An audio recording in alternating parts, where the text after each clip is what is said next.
વિદ્યાર્થી મિત્રો નમસ્તે, હું શક્ય સર બધાને જય સ્વામિનારાયણ।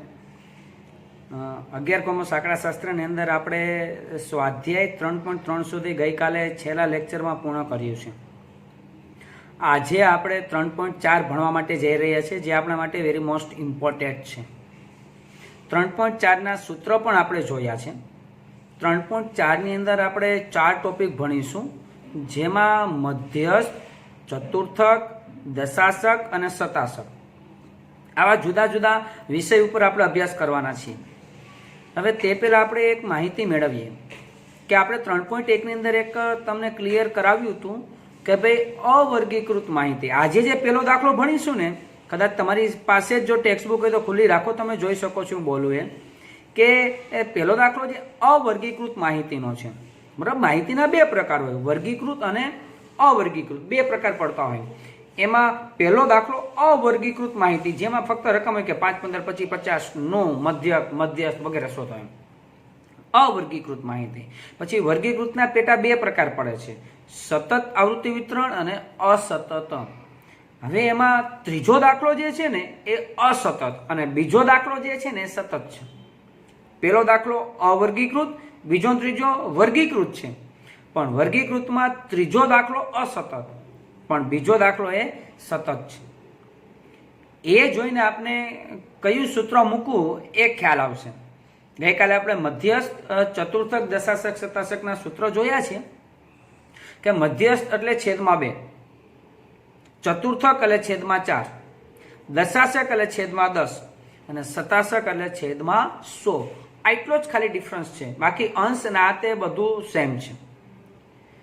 તમને સૂત્ર પાકા થયા જ હશે એવું માનું છું। હજી પણ જે વિદ્યાર્થી મિત્રોએ નથી કર્યા એ પહેલાં સૂત્ર પાકા કરજો અને ત્યારબાદ જ આ વિડીયોના દાખલા ગણવા માટે બેસજો, એકદમ સહેલા લાગશે। પણ પહેલાં તમને સૂત્રો આવડવા જોઈએ, બરાબર છે? તો આપણે આગળ વધીએ સ્વાધ્યાય 3.4।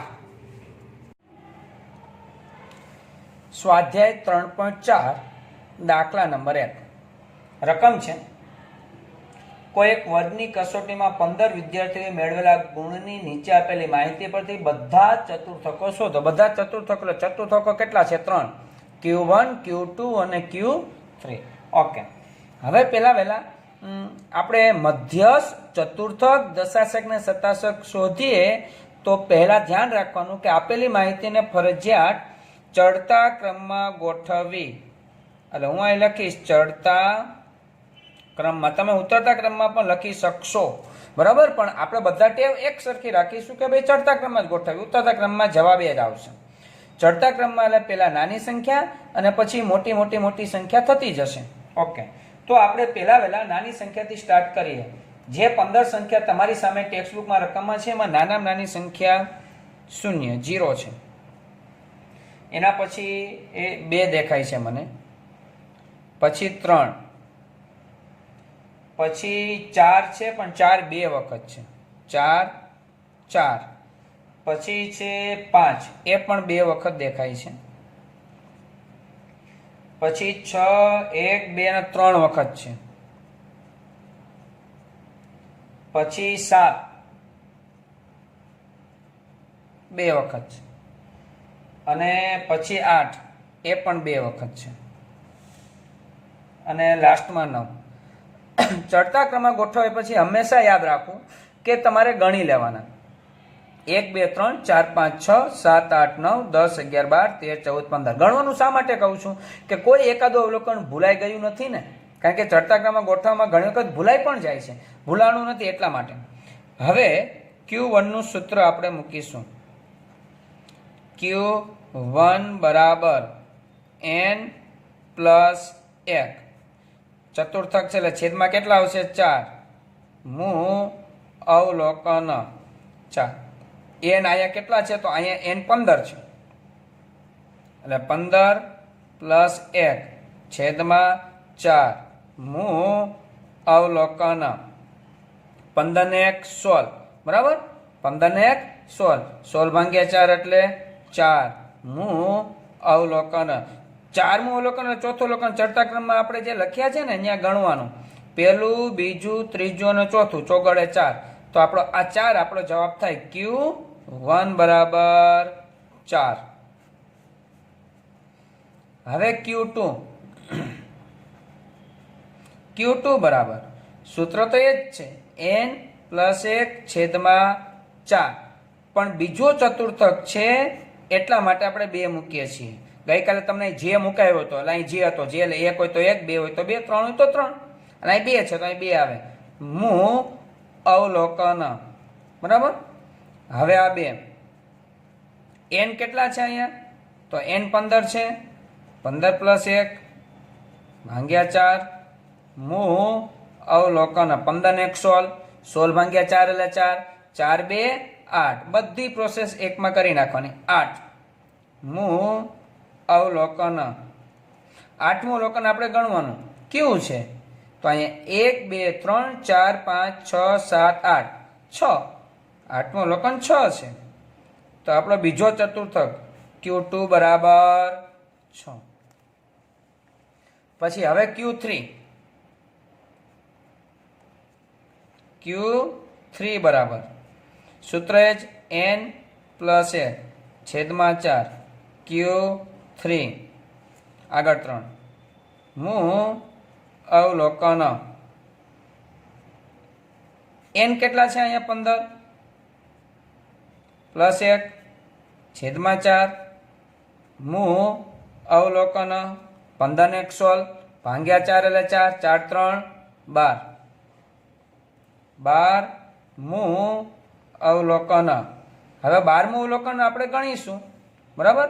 1 2 3 4 5 6 7 8 9 10 11 અને 12. તો Q થશે 7. તો અહીંયા Q3 બરાબર 7. તો 3 ચતુર્થકો આપણે મળી ગયા. એકદમ સહેલું છે. તો આપેલી માહિતી અવર્ગીકૃત માહિતી છે. આ માહિતીને અવર્ગીકૃત, એના માટેનું સૂત્ર n+1/4. બરાબર.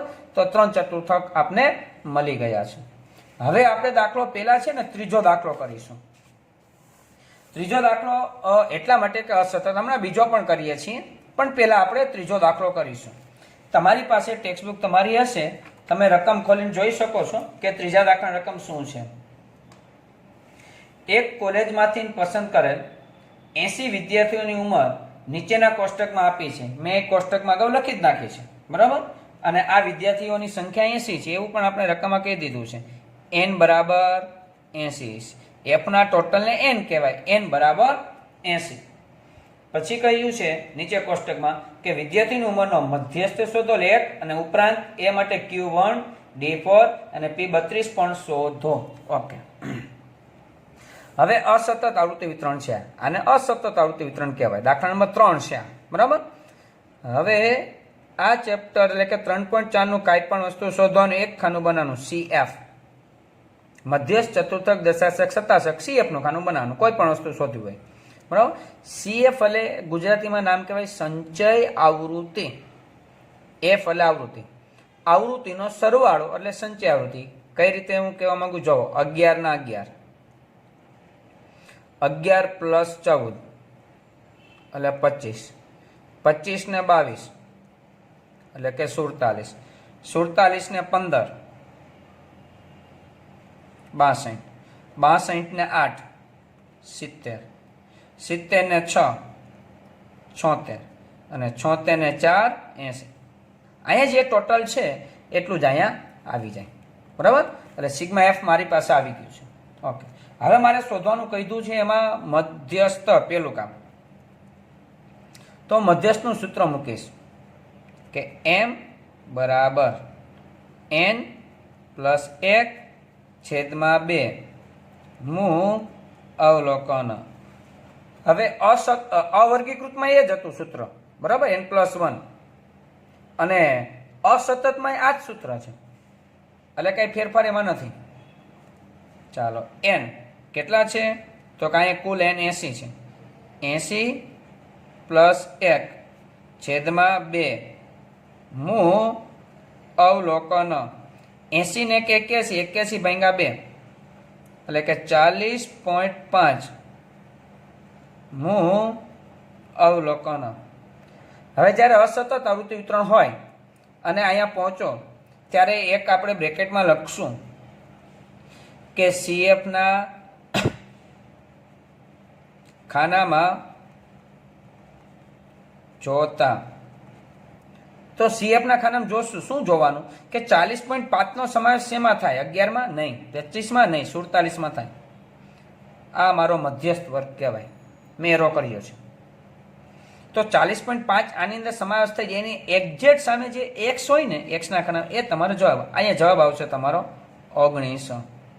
તો મધ્યસ્થ એ તમારો 19 થયો કહેવાય. બીજી વસ્તુ એમાં શોધવાની કીધી છે Q1. ઓકે, Q1 આપણે શોધીએ. Q1 નું સૂત્ર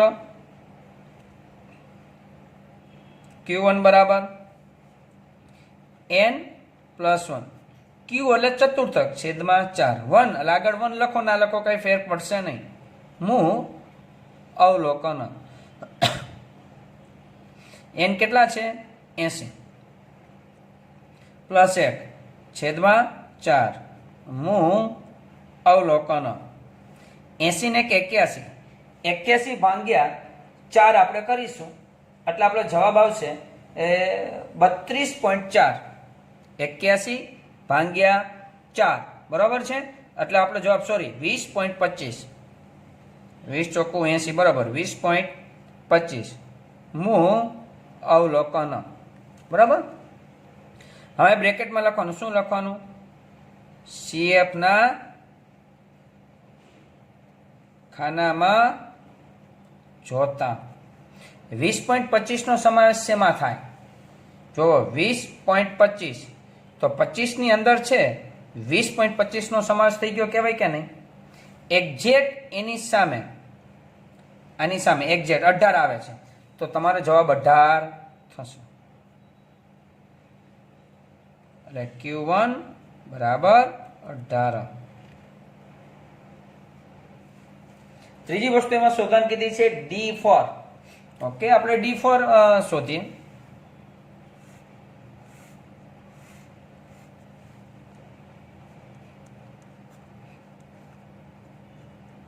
D એટલે દશાંશક, n + 1. દશાંશક એટલે છેદમાં કેટલા મૂકવાના? 10. પણ કેટલામાં દશાંશક છે? ચોથો. તો અહીંયા આગળ આપણે 4 લખવા પડે. હું અવલોકન. આ 4 n ની જગ્યાએ 80 + 1 છેદમાં 10. હું અવલોકન. 80 ને 81, એના ભાગ્યા 10 એટલે 8.1. 8.1 ગુણ્યા 4 8 4 32. 32.4. હું અવલોકન. બ્રેકેટમાં લખવું પડશે આપણે. CFના ખાનામાં જોતા. 32.4નો સમાવેશ શેમાં થાય મિત્રો? તો કે 47માં. જો આ રહી 25માં ના થાય પણ 47માં થઈ જાય તો એની સામે 19 આવે છે, તો આપણો જવાબ 19. ચિંતા નહીં, કારણ ઘણી વખત એમ થાય કે સાહેબ એમ મધ્યસ્થ 19, D4 19, આ થાય. આપણો એ પ્રશ્ન નથી, આપણે તો આન્સર આવે છે. ઓકે, હવે એમાં ચોથી વસ્તુ શોધવા માટે કીધી છે P32. P એટલે શતાંશક. P32 સૂત્ર n + 1.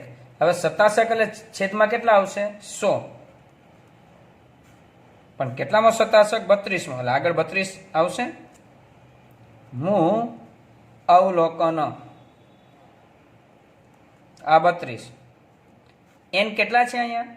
80 + 1 છેદમાં 100. હું અવલોકન. 80 ને 81 ભાગ્યા આપણે 100 અને એને ગુણ્યા 32 કરીશું એટલે આપણો જવાબ આવશે 25.92. હું અવલોકન. હવે અહીંયા આપણે લખીશું CFના ખાનામાં જોતા. હવે અહીંયા થોડુંક ટ્વિસ્ટ છે કહાનીમાં. 25.92 તો એક્ઝેક્ટ 25 દેખાય છે તમને, દેખાય છે ને રકમની અંદર અહીંયા. હવે 25.92 છે એટલે 25 છે એટલા માટે હવે અહીંયા થોડુંક આપણે જુદી રીતે ગણતરી બતાવીશું. કારણ કે આગળના બે દાખલામાં 3 વસ્તુ આપણે જે શોધી એમાં એવું નહોતું કે એક્ઝેક્ટ આ CF નો જ આંકડો આવતો હોય. અહીં CF નો જ આંકડો આવ્યો 25.92, તો 25.92 એટલે એ વધારે છે. તો 25 નો સમાવેશ શેમાં થાય? તો કે 18માં. બરાબર, 0.92 એટલે એના પછીનું અવલોકન જોવાનું કે 0.92 નો સમાવેશ શેમાં થાય? તો કામાં. અને એને 19. તો હવે અહીં શું કરીશું? ગણતરીમાં થોડોક ફેરફાર જોજો હું શું કરું છું. આ બેને સંધિ છૂટી પાડું છું. હું અહીં લખીશ 25મું અવલોકન જોજો, પછી પ્લસ, પછી 0.92 જુદા પાડું છું. આ 0.92 એને ગુણ્યા, મારે અહીંયા સમાવેશ નથી થતો, અહીં કાઉન્સ ખાલી કરું છું. હવે 25 લખ્યું ને એટલે ફરજિયાત 26મું જ લખવાનું, અને એમાં માઇનસ. જો અહીંયા 15 હોત તો અહીંયા 16મું લખવાનું, અહીં 10 હોત તો અહીંયા 11મું જ આવે. એટલે 26મું માઇનસ આ જે 25મું છે ને બાદ થશે, 25મું અવલોકન. ફરીથી 25.92 એટલે 25.92 અલગ કરીએ. આ 25 બાદ થાય પણ એના અગાઉના એક અવલોકન 26મું અવલોકન. હાલો, હવે 25મું અવલોકનનો સમાવેશ શેમાં થાય છે? તો કે એની સામે એક્ઝેક્ટ શું છે? 25મું અવલોકન જે છે એની સામે એક્ઝેક્ટ આપણે જોઈએ તો 18 દેખાય છે. તો અહીંયા પહેલા આવશે 18, પછી પ્લસ 0.92. હવે અહીંયા 26મું અવલોકનનો અને 25મું અવલોકનનો સમાવેશ શેમાં થાય? 26મું અવલોકનનો સમાવેશ આમાં થાય, એની સામે 19, અને 25મું અવલોકનનો સમાવેશ આમાં થાય એટલે એમાં 18. એટલે અહીંયા આપણે લખવું પડશે 26મું અવલોકનનો સમાવેશ થાય એ છે 19, અને 25મું અવલોકન સમાવેશ થાય એ છે 18. તો 18 પ્લસ 19 માંથી 18 જાય તો 1, 0.92 અને ગુણ્યા 1 કરો એટલે 0.92 જ આવે. એટલે આપણો જવાબ થશે 18.92, અને એ છે P32. P32 બરાબર 18.92.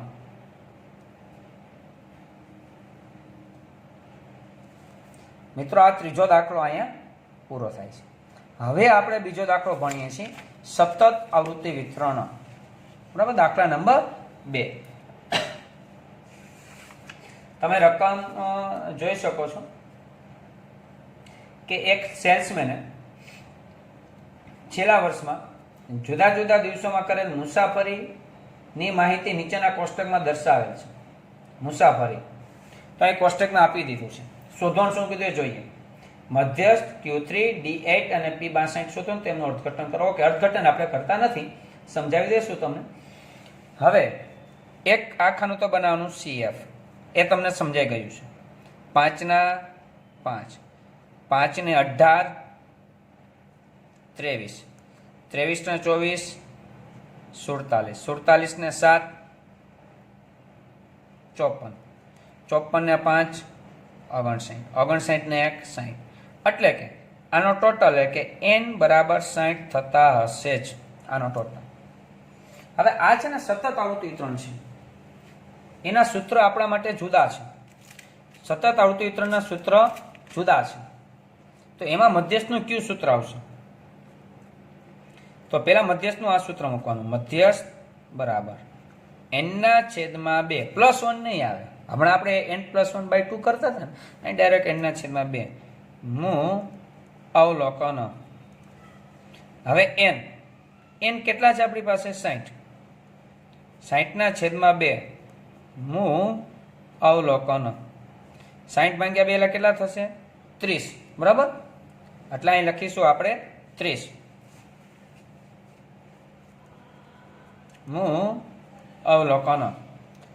હવે આ સૂત્ર મૂક્યા પછી આપણે પાછું L વાળું મૂકવું જ પડે. એટલે m બરાબર L plus n/2 minus CF upon F ગુણ્યા C. તમે ધોરણ 10 ની અંદર પણ આ શીખી જ ગયા છો. હવે L, n/2, CF, FC બહુ નિરાતે સમજીએ. 30મું અવલોકનનો સમાવેશ શેમાં થાય છે? પેલા અહીં જોઈ લો. 30મું અવલોકનનો સમાવેશ શેમાં થાય છે? 47. એની સામે એક્ઝેક્ટ જ્યાં અહીં આવો ને, અધઃ સીમા કહેવાય આને. આ બધી અધઃ સીમા ને ઉધ્વ સીમા, અને અધઃ સીમા કહેવાય. એ જ અધઃ સીમા બિંદુ એટલે કે L થાય. તો L આપણો કેટલો અહીં ગણાશે? 200. સમજ્યો? n/2 આપી દીધું છે 30. CF ના ખાનામાં જે એરો કર્યો છે ને એની ઉપરની સંખ્યા એટલે કે 23 આપણે લેવાની. બરાબર, CF. F એટલે જે એરો કર્યો છે ને F ના ખાનામાં એ જ લેવાનું 24. અને C એટલે શું? વર્ગ લંબાઈ. તો તો આની વર્ગ લંબાઈ 200 થી 300 એટલે 100 ની વર્ગ, 300 માંથી 200 બાદ કરે એટલે 100 થાય. એટલે સી એટલે વર્ગ લંબાઈ, એલ એટલે અધઃ સીમા બિંદુ અને સી એટલે વર્ગ લંબાઈ. રકમ છે અહીં લખું છું, તમારે એવું બાજુમાં નહીં પણ હાસ્યમાં લખી શકાય. એલ એટલે અધઃ સીમા બિંદુ અને સી એટલે વર્ગ લંબાઈ. તમને યાદ રહે એટલા માટે, બરાબર. એલ એટલે અધઃ સીમા બિંદુ. ઓકે, દાખલામાં આપણું એલ અધઃ સીમા બિંદુ કેટલું થાય એરો કર્યો છે, એની સામે એક્ઝેક્ટ 200 તમને દેખાય છે. પ્લસ n/2 આપણે શોધ્યું જ છે 30.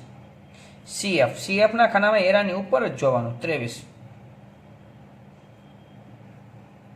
છેદમાં એફ ક્યાં છે, એરાને એક્ઝેક્ટ એફ ના ખાનામાં 24 અને એને ગુણ્યા સી કેટલું છે 100. આ બરાબર આ 200 પ્લસ 30 માંથી 23 બાદ કરો એટલે 7 ગુણ્યા 100 એટલે 700 એને ભાગ્યા 24.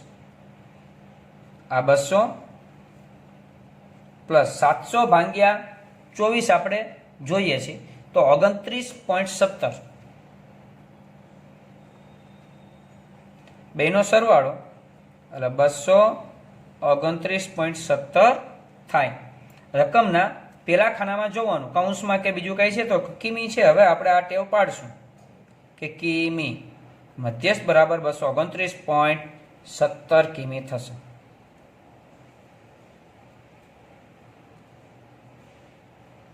આ મધ્યસ્થ. હવે એ જ દાખલામાં એના પછીનું બીજી વસ્તુ આપણે શોધવાની કીધી છે, એ છે Q3. ઓકે, આ જ રીતે આપણે આગળ વધીએ Q3 માટે.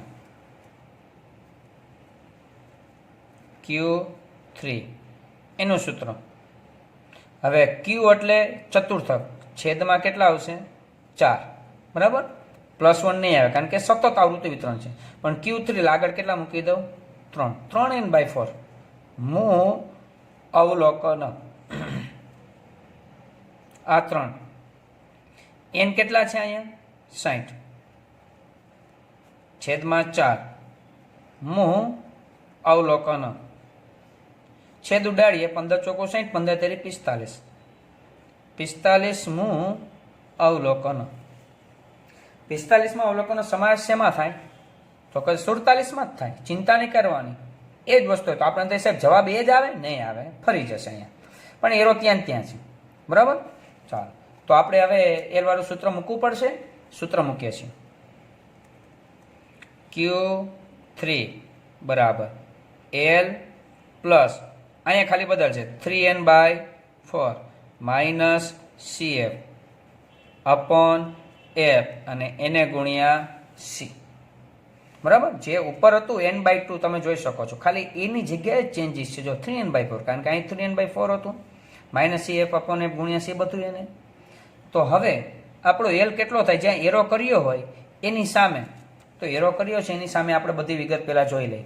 આપણો એલ કેટલો છે 200. સૂત્રમાં CF કેટલું લેવાનું 23, ઉપરનું જ લેવાનું. પછી એફ કેટલું લેવાનું 24 અને વર્ગ લંબાઈ કેટલી, આ જ જોવાની, બીજી કદાચ જુદી હોઈ શકે છે પણ આ જ જોવાની આપણે જ્યાં એરો છે. તો 100 ની વર્ગ લંબાઈ થાય છે. ઓકે, આપણે કિંમત મૂકી દઈએ. એલ એટલે 200,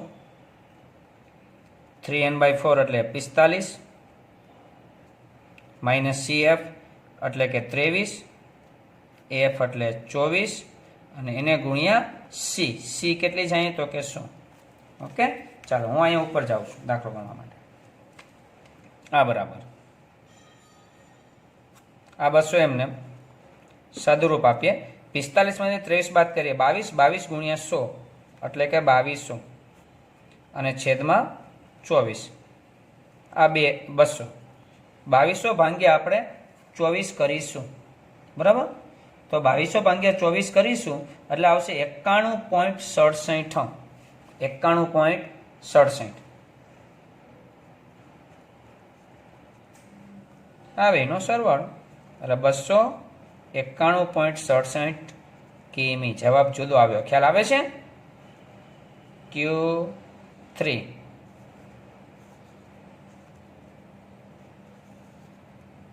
હજી એમાં ત્રીજી વસ્તુ શોધવા માટેની કીધી છે. એ પણ ગોતી આપણે. ત્રીજી વસ્તુ એમાં કીધી છે D8. D8 નું સૂત્ર શું થાય? એક તો n, d એટલે દશાંશ એટલે છેદમાં 10, 8મું દશાંશ d એટલે 8n/10 મું અવલોકન. હવે 8 n બરાબર કેટલા છે? 60 છેદમાં 10 મું અવલોકન. બરાબર, ચાલો સાદુરૂપ આપીએ. 10 બરાબર, અને 8 ચોક 48, એટલે અહીંયા આવશે 48મું અવલોકન.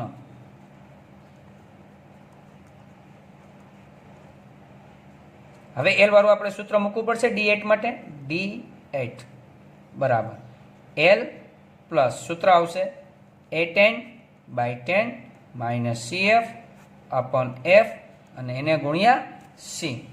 બરાબર છે. હવે આ બરાબર એલ. ચાલો હવે 48ના અવલોકનો સમાવેશ શેમાં થાય? તો કે 54માં. ખ્યાલ આવે છે?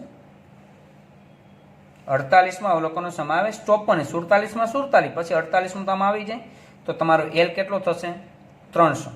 CF એની ઉપરની સંખ્યા, અરે 47, આ જે એરો કરી એની ઉપરની સંખ્યા. F તો કે 7 અને વર્ગ લંબાઈ C 100ની.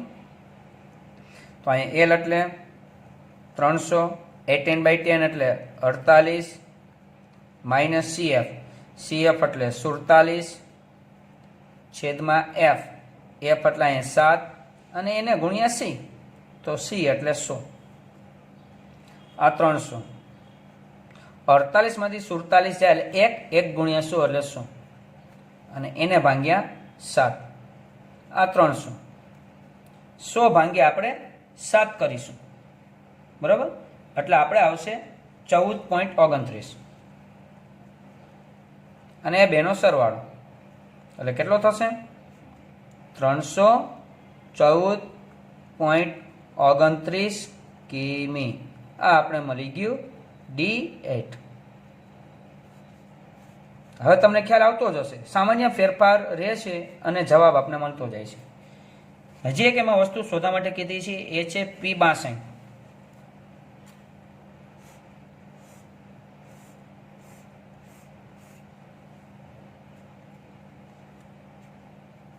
P62 એના બરાબર 62n, P એટલે 67 છેદમાં કેટલા આવશે? 100 મું અવલોકન. હવે આ 62, n એટલે 60 અને છેદમાં કેટલા કરું? તો કે 100 મું અવલોકન. હવે અહીંયા આપણે સાદુરૂપ આપીએ અને છેદ ઉડાડીએ એટલે આપણો જવાબ આવશે 37.2. 37.2 મું અવલોકન. બરાબર, પછી હવે આપણે સૂત્ર મૂકવું પડશે એલ વાળું સૂત્ર. બરાબર, એલ વાળું સૂત્ર P62 બરાબર એલ પ્લસ 62n છેદમાં 100 માઇનસ CF અપોન F ગુણ્યા C. ચાલો હવે 37.2 નો સમાવેશ શેમાં થાય? તો કે જો 47માં, 23માં ના થાય, 47માં થાય. તો આ જ એરો કામ કરે. એલ આ, CF ઉપરની 23 અને F એટલે 24, વર્ગ લંબાઈ 100ની. ચાલો સાદુરૂપ આપીએ. 200 પ્લસ 62n છેદમાં 100 એટલે અહીંયા જ આપણી પાસે છે 37.2 માઇનસ CF આપણી પાસે છે 23 અને છેદમાં F આપણી પાસે છે 24 અને એને ગુણ્યા 100. આ 200. 37.2 માઇનસ 23 આપણે કરીએ એટલે આપણી પાસે આવશે 14.2, એને ગુણ્યા આપણે 100 કરીએ એટલે 1420 અને એને ભાગ્યા 24 આપણે કરીએ તો આ 200 ભાગ્યા 24 આપણે કેલ્સીમાં કરીશું એટલે આપણે આવશે 59.17. એટલે અહીંયા આવશે 259.17 P62. મિત્રો અહીંયા આપણા આ દાખલા ત્રણેય રીતનો એક મેં સમજાવી દીધો છે અને બધી વસ્તુ અહીંયા સમાવિષ્ટ થાય છે. મિત્રો આપણે ત્રણેય રીતનો એક એક દાખલો ભણ્યા છીએ. પહેલાં સૂત્ર કંઠસ્થ કરજો અને ત્યારબાદ તમે દાખલા નિરાતે જોજો. વિડીયો કદાચ એક વખત જોઈએ ખ્યાલ ના આવે તો બીજી વખત જોજો. ઘણા બધા વિદ્યાર્થી મિત્રો પાસે નવનીત આવી ગઈ પણ હશે તો નવનીતની કોપી પેસ્ટ નહીં કરતા, કારણ કે અત્યારે કદાચ દાખલો તમે લખી લેશો અને ફોટો મોકલી દેશો એ અગત્યનું નથી. અગત્યનું એ છે કે તમને દાખલો આવડી જાય. તો એક વખત વિડીયો જોવો, કદાચ ના ખ્યાલ હોય તો બીજી વખત પણ એ દાખલો જોવો તમે. અને આમ છતાં ખ્યાલ ના આવે તો મને કોલ કરો અને દાખલાનું બધું સ્ટ્રક્ચર પૂછી લો કે જેથી કરીને તમને દાખલો આવડે છે. તો આપણે આશા રાખીએ છીએ કે આજના 3 દાખલા આઈએમપી છે અને એ તમને આવડશે. તો નેક્સ્ટ વિડીયો સુધી બધા જ મારા વાલા વિદ્યાર્થી મિત્રોને જય સ્વામિનારાયણ.